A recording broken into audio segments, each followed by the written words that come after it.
once there was, and once there was not. It is true that there are many gods, as Baldr, the son of Odin. He brings light everywhere he goes, to all the hearts and all the creatures he meets. I will tell you how he died. Baldr was troubled of late. He was troubled by a very bad dream, prophesying his own death. And when he told the gods about these dreams that he had had, they all grew very pale, but none looked so troubled as the Allfather himself, for he knew that the death of Baldr would usher in the beginning of Ragnarok, the end of all things. So as all the gods stood there, talking to one another, troubled by this news, Odin wasted no time. He called for his horse Sleipnir with 8 legs, and he rode down to the icy depths of hell. He knew that in hell a dead seeress lived, and she might be able to help him confirm these troubled thoughts that Baldr had been having. And when he entered, after traveling for 9 long nights and days, the halls of hell, he saw that they were being decorated with long banquet tables. Servants of the dead were working their very best, as if they were expecting a very, very important guest. And amidst all these creatures, he saw the dead seeress that he was looking for. He went to her in one of his many, many disguises, and he asked her, "What do you know of the troubles of Baldr, and why are you decorating your halls like this?" The seers answered him that they were indeed decorating the halls for the coming of the Son of Light, for he would die soon. They would be expecting him. Odin grew pale. The seers realized who she had been talking to and dropped all the things that she was carrying straight away to the ground. But Odin paid her no mind. He returned to his steed, he rode back to Asgard, and he told all the gods what the seers had told him. And they cried out. They were wailing. They did not want to lose their beautiful and precious Baldr. Least of all Frigg, his mother. She loved her son so much. And she came up with a plan.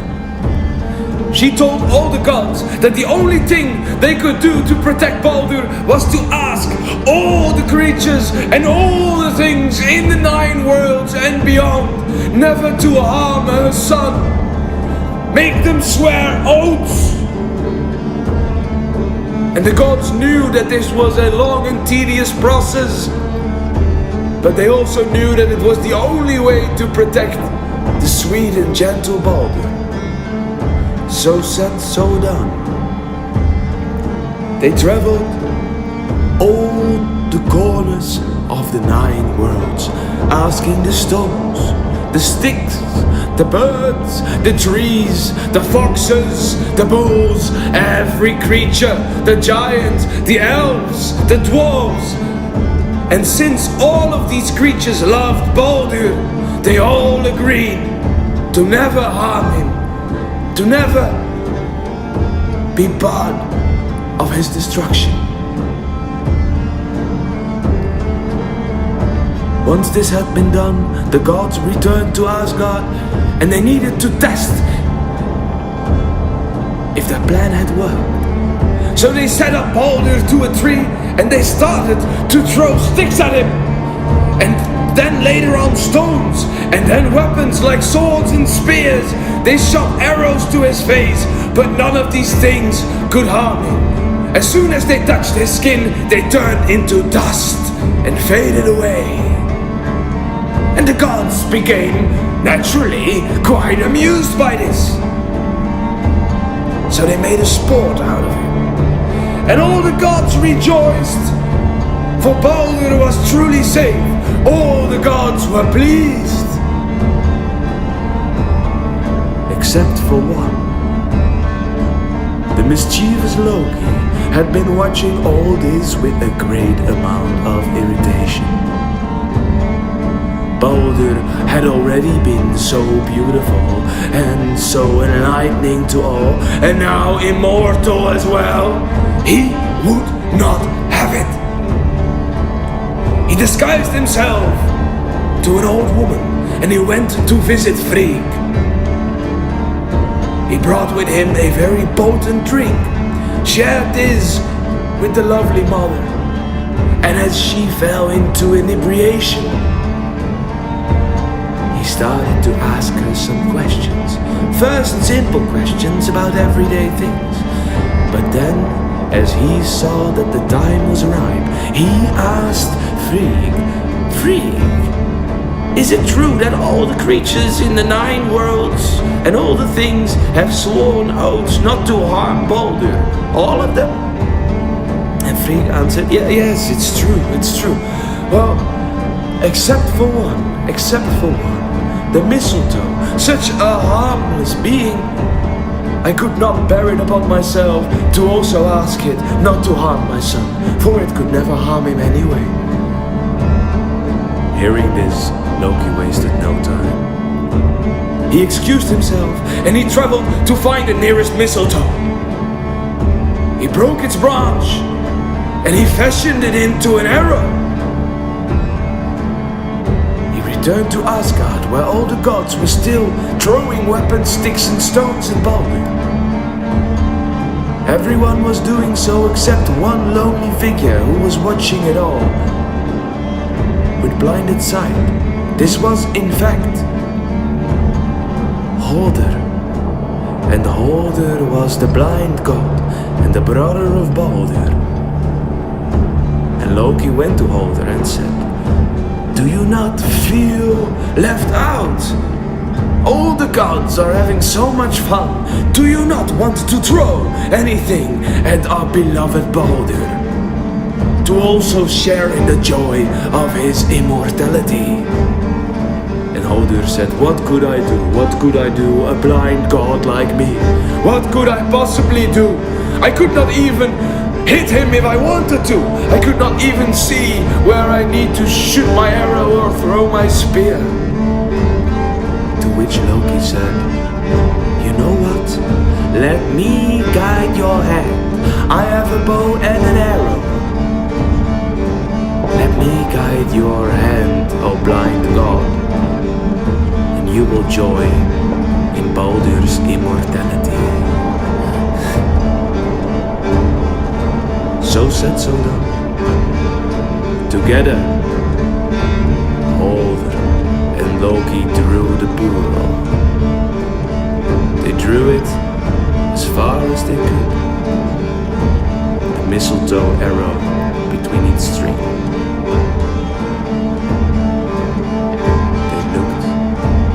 At Baldr, and Loki said, release. The arrow went loose from its string. It flew straight. It flew hard. It flew right into the heart of the beautiful Baldr. And for one moment, there was a silence in all 9 worlds. For one moment, the only sound that was to be heard was the body of Baldr hitting the ground. The god of light had died by the hands of his blind brother. A chill went over the spine of the Allfather. He knew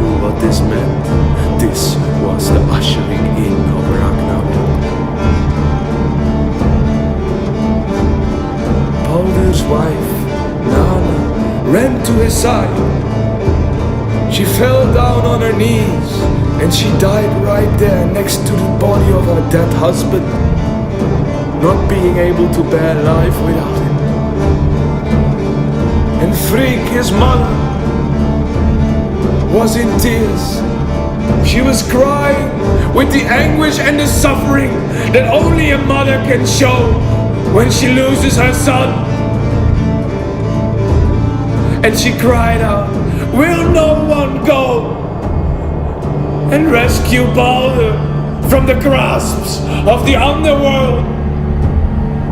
And then an unlikely figure came forward. It was Odin's son Hermod. And he said, "Let me go and fetch Baldr from hell's cold grasp." At this, Odin gave him his horse, Sleipnir, and off Hermod went. And as Hermod traveled down 9 days and 9 nights into the underworld, the gods buried their beloved Baldr in a ship,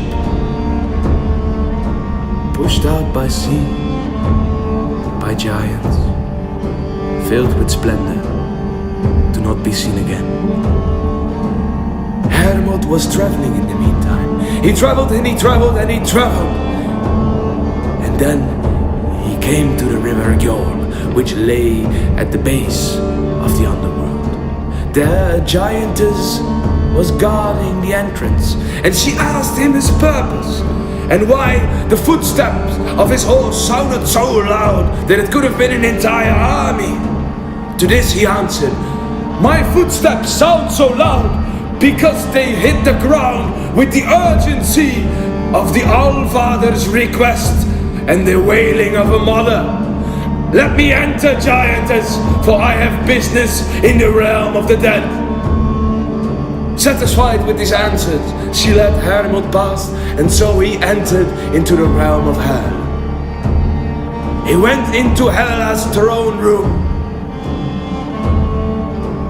and there he saw, next to the highest throne, sitting pale, thin, and lost of all his light, the once has been Baldr, with his now wife Nana next to him. He said to Hela, who was sitting next to them in the throne, "Hela, release Baldr and give him back to the living. He belongs not in such a foul place as the underworld, but he belongs next to the gods in Asgard." And Hela said, "Well, it seems, my brave son of Odin, that now he belongs to my domain. But if you really want Baldr back so bad, let me offer you this.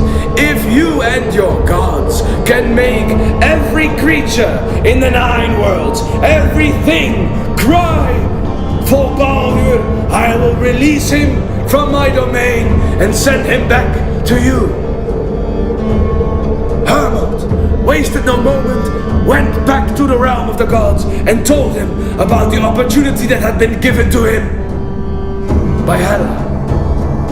So too the gods wasted not a single heartbeat and started to ask all the things in all the 9 worlds to cry for the god, and they all did.